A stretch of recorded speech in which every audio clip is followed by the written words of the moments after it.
Baik, Assalamualaikum warahmatullahi wabarakatuh. Perkenalkan, nama saya Intan Latansa dengan NIM 242 10 10 10 124. Di sini saya akan sedikit menjelaskan tentang society and culture. Society and culture merupakan proses pengembangan pada anak-anak yang sering disebut sebagai sosialisasi. Tujuan digunakannya untuk mengembangkan pengetahuan dan keterampilan pada anak-anak. Pendidikan juga sangat dipengaruhi oleh pengaruh budaya, karena ketika anak-anak di luar sekolah, mereka bersosialisasi dengan tetangga-tetangga di sekitarnya. Lalu perspektif sosiologi dibagi menjadi dua, yaitu fungsionalisme struktural dan interaksi sosial. Peran dan norma. Perilaku normatif dasar adalah bahwa murid akan duduk dengan tenang dan saat mengerjakan pelajaran.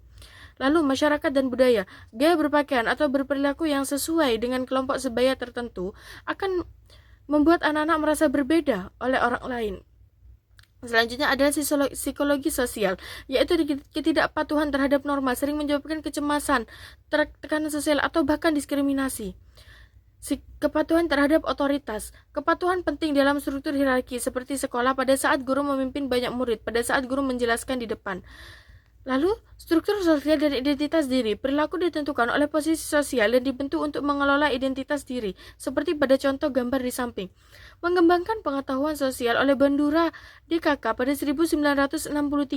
Anak-anak perilaku sosial dari orang lain melalui observasi, melalui apa yang mereka lihat. Selanjutnya adalah pembentukan ekspektasi di sekolah oleh Work 1984.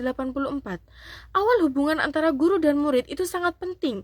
Tindakan guru saat pelanggaran kecil yang dilakukan oleh anak-anak juga menciptakan standar perilaku jangka panjang kepada anak-anak. Fungsi pendidikan struktural fungsionalis adalah pendidikan mengajarkan pengetahuan bersama agar siswa bisa hidup dalam masyarakat. Ujian menjadi tolak ukur keberhasilan karena membuka akses pendidikan. Tingkat pendidikan lebih menentukan penghasilan dibandingkan kemampuan umum. Pendidikan kinerja ekonomi negara terdapat hubungan antara pencapaian pendidikan. Selanjutnya adalah kerugian sosial dan ketimpangan pendidikan. Masalah utama adanya ekor prestasi rendah pada anak-anak Inggris yang tidak umum di negara maju lainnya.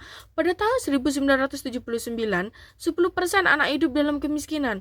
Pada tahun 93 sampai 94, kemiskinan anak menjadi 32%, naik. Selanjutnya adalah pengaruh latar belakang rumah dalam kemajuan pendidikan, sangat dipengaruhi oleh kelas sosial dan pendapatan orang tua. Pada FSM, indikator status sosial rendah, ukuran kemiskinan, Goret 1998, korelasi 0,87 antara FSM dan pencapaian GCSE. Kemiskinan berdampak negatif pada pendidikan anak. Siklus kemiskinan diwariskan antara generasi dan sulit diputus hanya lewat pendidikan sekolah. Selanjutnya adalah gender memengaruhi pengalaman pendidikan. Anak perempuan dulu sering didiskriminasi, tapi sekarang anak perempuan unggul akademi sejak 1987. Anak disosialisasi sesuai gender sejak dini, memengaruhi perilaku dan pilihan belajar.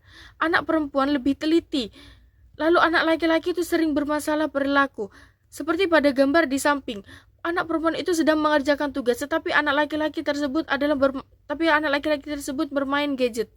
Kurikulum sekarang dianggap lebih cocok untuk anak-anak perempuan. Anak laki-laki lebih berprestasi jika diajar guru laki-laki. Konteks gender ini juga berpengaruh kepada anak-anak yang sedang belajar. Di Inggris, siswa Afrika Karibia berprestasi paling rendah, sedangkan siswa India mendekati atau melebihi rata-rata nasional. Seperti contoh tabel periodik di samping. Murid India dan Cina berprestasi tinggi, murid Afrika, Karibia, dan Pakistan tertinggal. Diskriminasi di sekolah turunkan kepercayaan diri dan pencapaian akademik. Murid Afrika, Karibia menghadapi prasangka guru dan eksklusi tinggi. Solusinya apa? Solusinya adalah pendidikan eksklusif, pelatihan guru, dan mentor etnis. Seperti pada contoh gambar di samping adalah contoh pelatihan guru.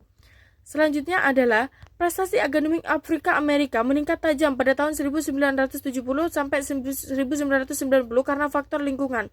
Keberhasilan siswa etnis minoritas dipengaruhi dukungan keluarga, sikap positif terhadap pendidikan dan sekolah yang responsif. Linda Brandon menjelaskan perbedaan gender dari perspektif psikologi. Sekian presentasi dari saya, kurang lebihnya mohon maaf. Wassalamualaikum warahmatullahi wabarakatuh.